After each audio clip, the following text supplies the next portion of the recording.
Vamos lá, professor Legene. O que aconteceu na Rússia neste final de semana? Conta pra gente. Foi um motim? Foi uma rebelião? Quem é o Grupo Wagner? Quero saber todos os detalhes. Muita coisa. Esses assuntos mobilizaram o mundo inteiro na noite de quinta para sexta-feira e ainda não tiraram a atenção desse tema, para surpresa de boa parte até dos órgãos de notícias do Ocidente, que são anti-Rússia, são russofóbicos. Eles ficaram espantados como um cara como o Prigozhin, amigo do Putin, diz que ele é íntimo, confidente, né? Como é que ele faz uma coisa dessa? Aí as hipóteses foram muitas. Ele fez uma encenação, foi tudo armação, outros dizem que foi combinado com o presidente Putin para ele se fortalecer, etc, etc. Tem muito erro de análise, muita bobagem que se falou, não é? Este evento não foi encenação e não teve o dedo do governo Putin, né? Por quê? 6 aviões, né, do governo, né, das Forças Armadas foram abatidas por essa turma. Esses caras têm blindados pesados, né? Um dos aviões transportava muitos, acho que 30 ou 40 militares. Então, houve perdas militares. A Rússia, vendo eles se aproximar a 200 quilômetros de Moscou, a Rússia bombardeou uma refinaria dela mesma. Então, isso é tradição desde Napoleão e Hitler, eles vão queimando tudo para não chegar a Moscou, né? Para não dar nenhuma infraestrutura para o inimigo, né? Então, essa hipótese não existe, né? A hipótese de encenação, jogo político do Prigozhin, né? E ninguém faz um jogo tão arriscado quanto esse. Então, eu acho que houve, sim, um desejo da parte dele, se não de tirar o Putin, mas de mudar, né, a cúpula das Forças Armadas.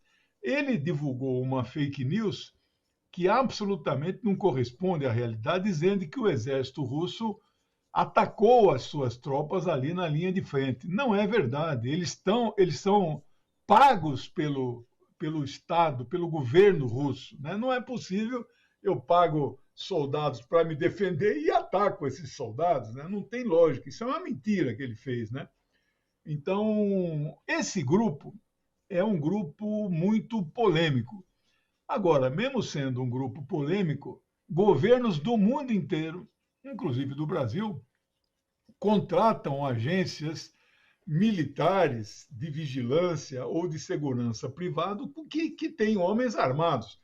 Quem é que faz, por exemplo, em Brasília, a segurança de todos os ministérios? Não são servidores federais concursados, são contratados, e esses homens andam armados, né?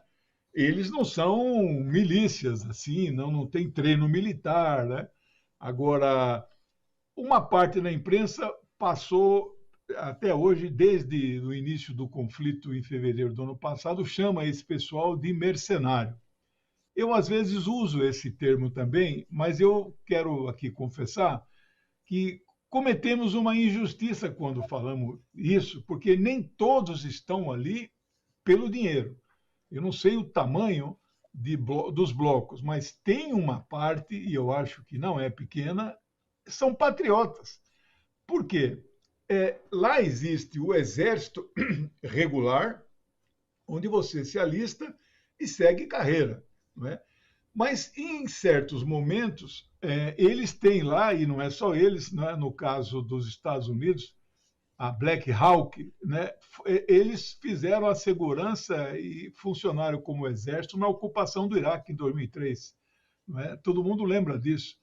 Os Estados Unidos dissolveram o exército oficial, eles não tinham exército, contrataram um exército privado, né?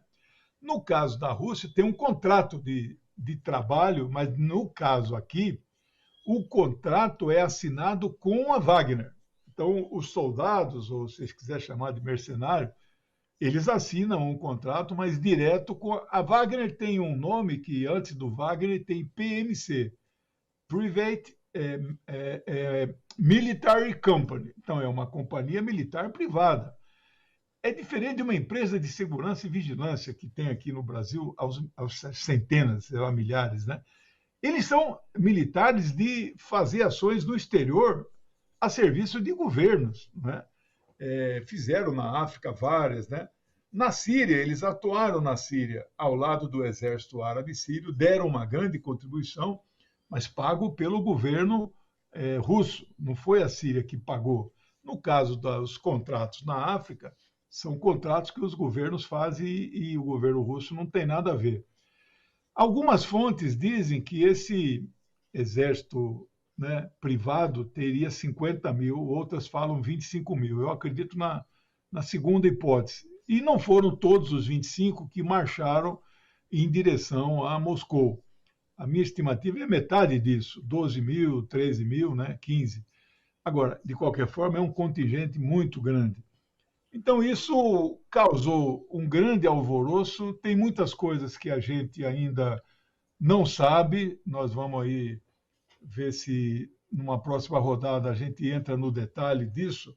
Mas, de um modo geral, eu também tenho evitado de usar o termo motim. Mas a própria imprensa russa usa o termo motim. Então, se nós usarmos motim, todo mundo está usando, mas tecnicamente não é correto. Motim é uma insubordinação quando os soldados regulares não cumprem ordem de seus superiores. Esses caras não se encaixam nisso, né?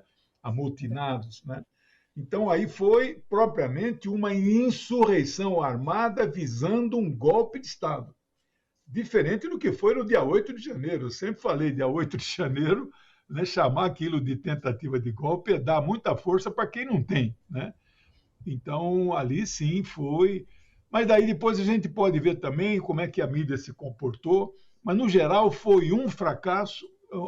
O Putin não foi afetado, não é? E aí ainda tem dúvidas. Mas uma das dúvidas é se houve dinheiro do estrangeiro para o Prigozhin, né? Porque ele sim é um mercenário, ele pode ter, né, se vendido aí. Eu estou aqui com um artigo de um italiano que diz claramente, né, que a CIA e o MI6, que é o Serviço de Inteligência Britânico, jogaram 6 bilhões de dólares nessa iniciativa, né? Porque o grande desejo do Ocidente é se ver livre de uma vez por todas do Vladimir Putin. Então, nessa primeira introdução aqui, esse é o Grupo Wagner, né? Se você quiser um esclarecimento por que o nome Wagner, eu posso dar. É o nome de um grande compositor alemão, eu, por sinal, gosto muito dele, Richard Wagner, que não tem essa história de que ele é nazista, porque no século XIX não tinha nazismo. Hitler gostava dele, não é? Isso não torna o compositor, né, um nazista. O que tem de verdade, ele era antissemita. Como, aliás, todo mundo quase na Europa era, né? Aí, então, a identidade de Hitler com ele. Mas é uma homenagem ao Wagner, né? O Prigozhin é um homem de direita, não é um homem progressista, né? Ele trabalha para quem paga, né? Tanto que os soldados são chamados de músicos, né? Porque em homenagem a esse compositor alemão. Professor, eu li que, inclusive, há dúvidas em relação à maneira como Putin tratará Prigozhin agora, né? E a depender disso, a gente vai ter um entendimento melhor do que aconteceu naquele momento. Não, isso é, né? Porque a incógnita que fica é por que o Putin, que podia ter dizimado o grupo, não o fez. Houve uma concessão, né? O discurso que ele fez, eu não sei se essa é a imagem do discurso de sábado, mas o discurso de 6 minutos que ele fez foi duro, determinou medidas duras contra esses que se levantam contra a nação. A nação foi unificada. Todo mundo, da esquerda à direita, todo mundo se levantou contra esse movimento. Pegar em armas contra um governo é matar russos, lutar russos contra russos, né? Isso não é inadmissível. E Putin não perdoa traição. Aliás, tem um trecho que está circulando por aí, perguntado se ele perdoaria, né? Ele, no momento, fala, perdoo, sim. Aí ele pensa um pouco, mas não tudo. Aí o entrevistador perguntou, o que você não perdoa? Traidores, né? Então, o Putin não o perdoou, do meu ponto de vista. Mas por que, então, fez o acordo? O acordo foi feito para evitar o derramamento de sangue de russos. Porque você matar 10 mil homens, 5 mil homens, 3 mil homens, são russos esses caras, né? Tem governos aí, não sei se os Estados Unidos pediram a extradição do Prigozhin, né? A Maria Zakharova, aquela porta-voz brilhante do Ministério das Relações Exteriores, o Lavrov que se cuida, ela pode ser a ministra no futuro, tomar o lugar dele, ela acabou de declarar, a Rússia não deporta seus cidadãos. Mesmo não gostando, né? Você vê, o Mar Torrijos ali no Panamá foi deportado para os Estados Unidos, né? Por mais que ele seja um criminoso, ele é um panamenho, né? Como é um governo títere. Então, nesse sentido, é uma posição. Então, aí este acordo, nós vamos ver agora como é que seriam as características, mas eu acho que Putin avaliou que uma correlação de forças, ele fazer uma ação que faria, estava pronto para fazer, para dizimar o grupo, não seria positivo, então o melhor foi dar um pequeno passo atrás para evitar um banho de sangue ali, né? Sim. Qual a sua avaliação sobre a cobertura da mídia? Porque isso ficou no noticiário durante o final de semana todo. Como que você avaliou? Aí você, os coleguinhas de imprensa, você conhece como é que eles trabalham, né? Esse Prigozhin era chamado até a meia-noite do dia 23 mercenário, terrorista, né, a serviço de um ditador, etc, etc. Olha, quando começou a marcha para Moscou, eles viraram freedom fighters, lutadores da liberdade. E foi enaltecido. Olha esse homem, que coisa, que maravilha, liderando aí uma insurreição contra aquele ditador, né? É uma barbaridade. O Zelensky teve que vir a público e disse que apoia claramente o movimento, que tem o objetivo de ir lá para Moscou e derrubar aquele ditador, etc. Você veja que um cara como esse, até umas horas antes dele dar essa declaração, esse Prigozhin estava na linha de frente matando soldados ucranianos. De repente, ele passa a elogiar o cara só porque o cara... Não é? Nós não temos essa ética. Inimigo do meu inimigo não é meu amigo, né? Então, essa foi uma situação. A mídia divulgou fake news o tempo todo, Thalita. Eu recebi a Zap, porque eu correspondo com 6 mil pessoas, que eu tenho uma lista de divulgação, e aí o pessoal é bombardeado por essas mentiras, e aí corre para quem? Corre para perguntar para o professor, né? Acho que eu recebi umas 400. E mesmo o pessoal nosso, com um nível de esclarecimento bom, fica com medo. Será que é verdade? Então, divulgaram as seguintes notícias: guerra civil na Rússia. Mas não houve a menor alteração, nenhum sinal, um semáforo em Moscou foi inutilizado. Porque eu entrei em várias cidades, você sabe que tem sites que mostram câmeras, como é a cidade, onde você quiser, tem, já hoje em dia, né? E eu entrei em Volgogrado, entrei em São Petersburgo, entrei em Moscou. Nossa, não tinha nada, né? Mas a imprensa passou o dia falando em guerra civil, né? Golpe de Estado. Não houve o golpe de Estado. Bom, pode ter sido uma tentativa, né? Eles, então, usaram termos assim, Putin está acabado, né? Ele acabou o seu futuro político e tal. E as mentiras que Putin deixou Moscou. A família do Shoigu, ministro da Defesa, já fugiu para a Turquia. Nossa, isso abala pessoas do nosso campo que não sabem, não leem a Russia Today, não leem a TASS, né, que é a agência oficial, não leem a Sputnik.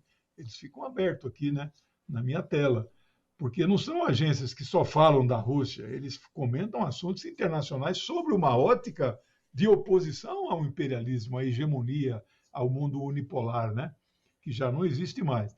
Então, nesse sentido, a mídia fez o jogo aí, evidentemente, do imperialismo. É preciso dizer, a reação dos governos das potências imperialistas foi de cautela. Ninguém foi bobo de já meter a cara assim e apoiar, como o Zelensky fez, né? Ele, um cara desse, desqualificado completo. Então, ou fizeram silêncio, nem falaram nada, ou deram declarações de cautela. O único que destoou, né, exatamente aquilo que eu não imaginava que destoasse, foi o Macron, porque o Macron está fazendo um movimento, pediu para ir na reunião dos BRICS, está querendo meio que descolar um pouco, né? Olhar mais para a Europa do que para os Estados Unidos, etc. Né? Ele deu uma declaração, né, dizendo que não, esse grupo aí tal, tá certo, e que não sei o quê, e Putin. Então, olha, se ele tinha alguma esperança de ser convidado lá para a reunião dos BRICS em agosto, a partir dessa declaração, acho impossível que ele vá. Então, essa é a expectativa, assim, a reação dos governos com relação à Rússia. Monitorou todas essas declarações. Porque se um país se excedesse e desse opinião a favor de uma luta armada interna para derrubar um governo, isso é gravíssimo, abalaria as relações diplomáticas. Então, isso não aconteceu. Agora, a mídia, como não tem nenhum problema, a mídia mente, divulga fake news, né? Desinforma, né? Ela não forma. Algo a acrescentar em relação a esse episódio da Rússia? A gente tem 3 minutinhos. Então, o que acrescentar é qual foi o acordo feito, né, que foi assim aceito pelo líder do grupo, né, Evgeny Prigozhin. Evgeny é Eugênio, na verdade, né? Então, isso ainda tem algumas dúvidas, mas hoje saiu uma reportagem muito longa na agência Russia Today, né? Não é agência, a agência oficial é a TASS, dando então mais detalhes do acordo. E foi oferecido não só para o Prigozhin, mas para todos os soldados, eles são soldados, né? Foi oferecido para eles 3 opções. Eles se alistarem nas Forças Armadas regulares, através de um contrato, né? Não é um engajamento para uma carreira, mas é uma prestação de serviço, mas direto com o Ministério da Defesa, né? A segunda hipótese é eles voltarem para casa, né? Abandonarem porque hoje o que se quer na Rússia é a dissolução do grupo, e eu acho que vai acontecer, né? E a terceira hipótese é ir para Minsk, capital da Bielorrússia, e ficar por lá, jogar tudo lá para o Lukashenko, ele que administra essa turma toda, né? Tem aí teorias conspirativas falando que Lukashenko vai aceitar, porque aí 10 mil pessoas ali, mais o exército dele, podem entrar. A fronteira da Bielorrússia com a Ucrânia fica a 100 quilômetros de Kiev, né? Mas isso é, por enquanto, teoria da conspiração. Então, foi um acordo positivo, né? Ele avaliou, o líder do grupo, que também seria melhor fazer esse acordo, porque eles seriam dizimados, né? Então, esse foi o desfecho. Mas nos próximos dias ainda vem muitas informações ainda. Semana que vem nós vamos também dar continuidade nos comentários.